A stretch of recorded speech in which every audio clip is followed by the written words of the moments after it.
everyone, welcome to Dear Coding and welcome to the brand new course of C Programming।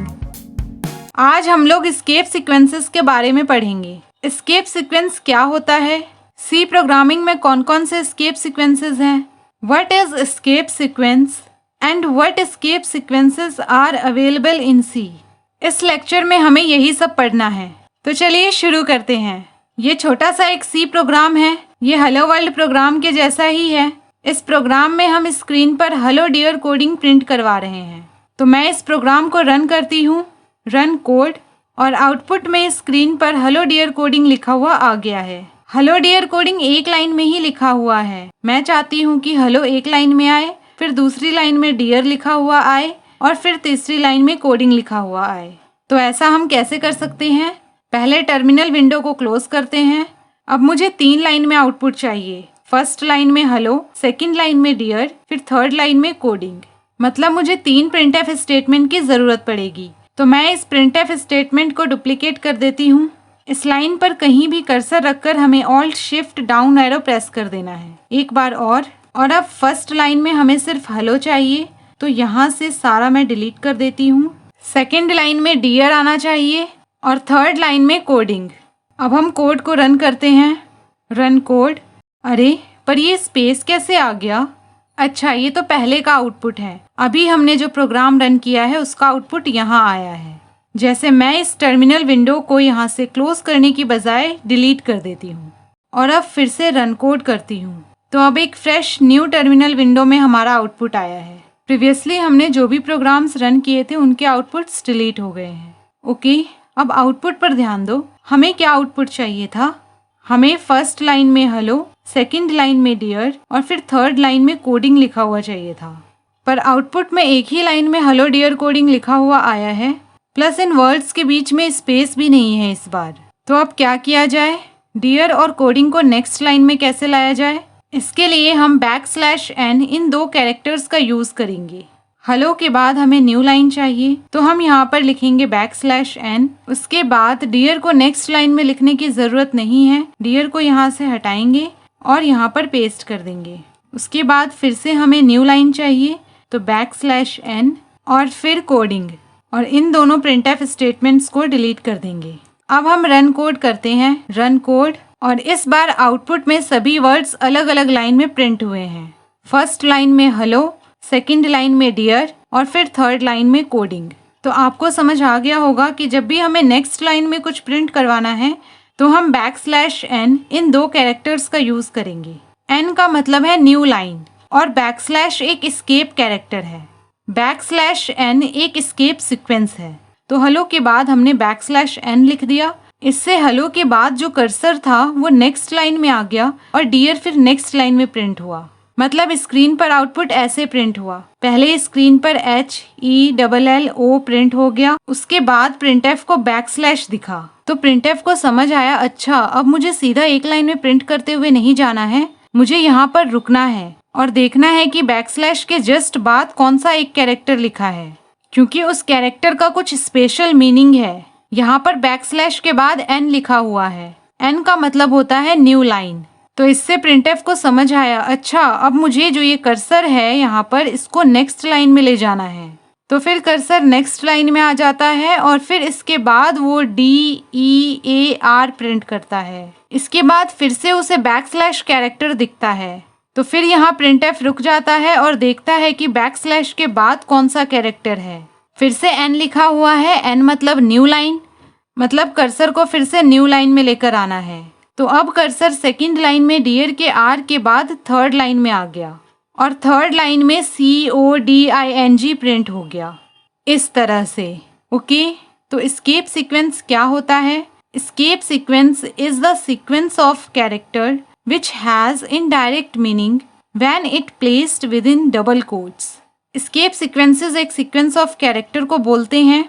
Sequence of character मतलब एक से ज़्यादा character. जैसे \n में आप काउंट करोगे तो 2 कैरेक्टर्स हैं, एक \, सिंबल और दूसरा स्मॉल n।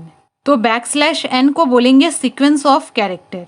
तो एस्केप सीक्वेंस वो सीक्वेंस ऑफ कैरेक्टर होता है जिसको जब हम प्रिंटएफ में डबल कोट्स के अंदर लिखते हैं तो उस सीक्वेंस ऑफ कैरेक्टर का कुछ इनडायरेक्ट मीनिंग होता है, कुछ स्पेशल मीनिंग होता है। जैसे यहाँ पर \n सीक्वेंस ऑफ कैरेक्टर का मतलब है कि जरा रुको, ओ तक प्रिंट कर लिया ना एक ही लाइन में, अब रुको, अब एक लाइन में ही प्रिंट करते हुए नहीं जाना है, अब कर्सर को नेक्स्ट लाइन में लेकर आओ और फिर नेक्स्ट कैरेक्टर्स प्रिंट करना स्टार्ट करो।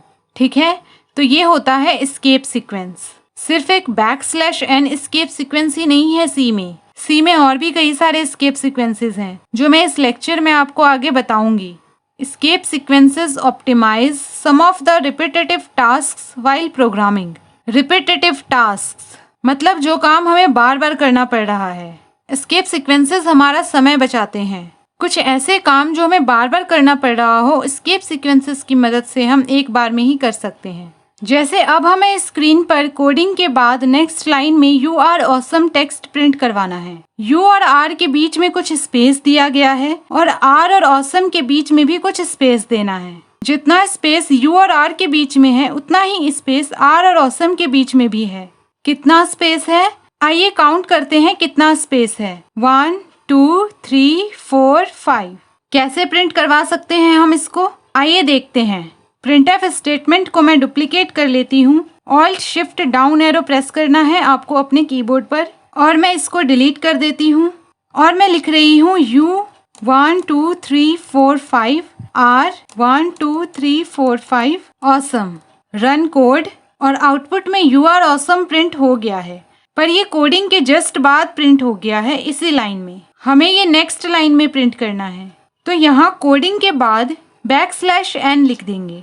फिर से रन कोड करते हैं और इस बार you are awesome next line में प्रिंट हुआ है। अभी हमने इन वर्ड्स के बीच में खुद ही स्पेस दिया है अपने कीबोर्ड पर स्पेस बार बटन 5 बार टाइप करके।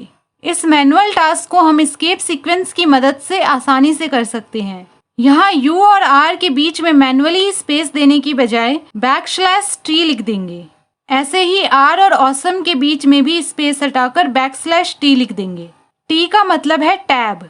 आप जब अपने कीबोर्ड पर टैब बटन प्रेस करते हो तो वो जो काम करता है \t का भी यही काम है। इससे टैब जितना स्पेस क्रिएट हो जाता है। चलिए प्रोग्राम रन करते हैं। रन कोड और 5 स्पेसेस हटाकर उसकी जगह \t लगाने से भी हमें वही सेम आउटपुट मिला है, यू आर ऑसम। ठीक है, \n और \t काफ़ी ज़्यादा इंपॉर्टेंट एस्केप सीक्वेंस है। ये आपको खुद ही याद हो जाएगा क्योंकि इनका हम काफ़ी ज़्यादा यूज़ करते हैं। खास करके आगे जाकर जब हम लूप्स पढ़ेंगे, पैटर्न प्रोग्राम्स बनाएंगे, उसमें तो इन दोनों एस्केप सीक्वेंस का यूज़ ऑलमोस्ट हर प्रोग्राम में होगा। अब हमें नेक्स्ट लाइन में यू आर ऑसम के बाद इस तरह से आई एम सिंगल और आई एम डबल प्रिंट करवाना है।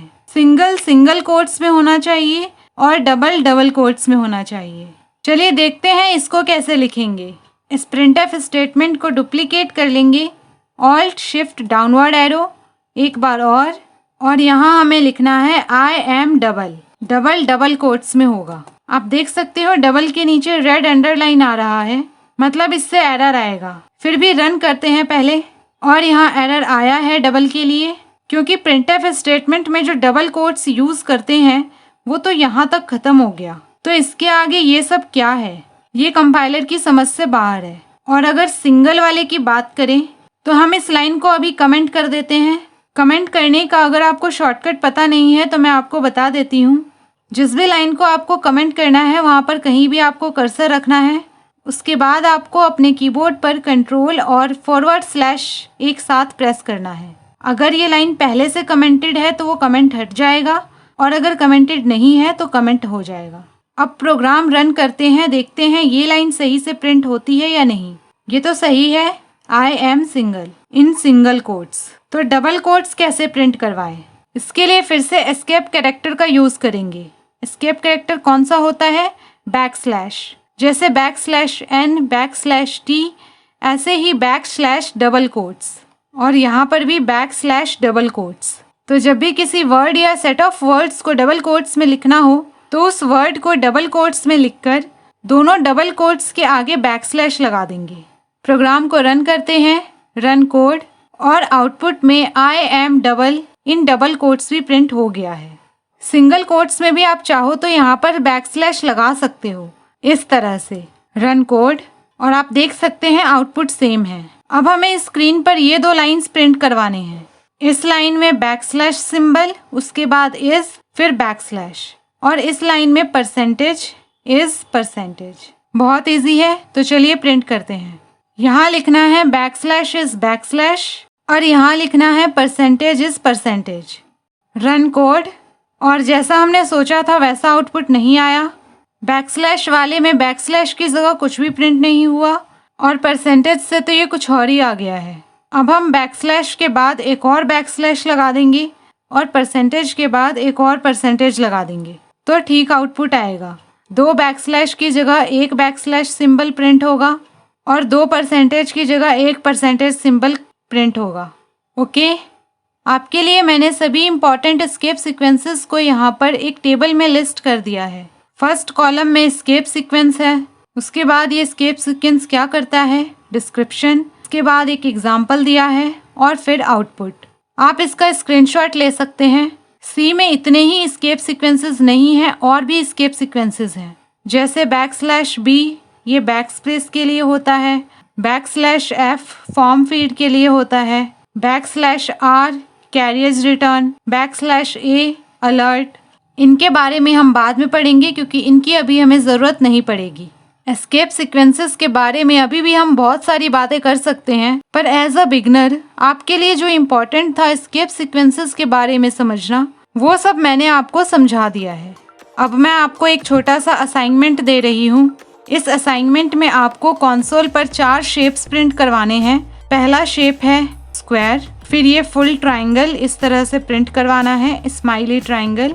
उसके बाद थर्ड शेप है लोअर लेफ्ट हाफ ट्राइंगल, फिर 4th नंबर पर आपको ये स्टार ट्राइंगल प्रिंट करवाना है, upper right star half triangle. आप ये असाइनमेंट्स करो और कुछ प्रॉब्लम आता है तो कमेंट करो या फिर आप मुझे इंस्टा पर DM भी कर सकते हो।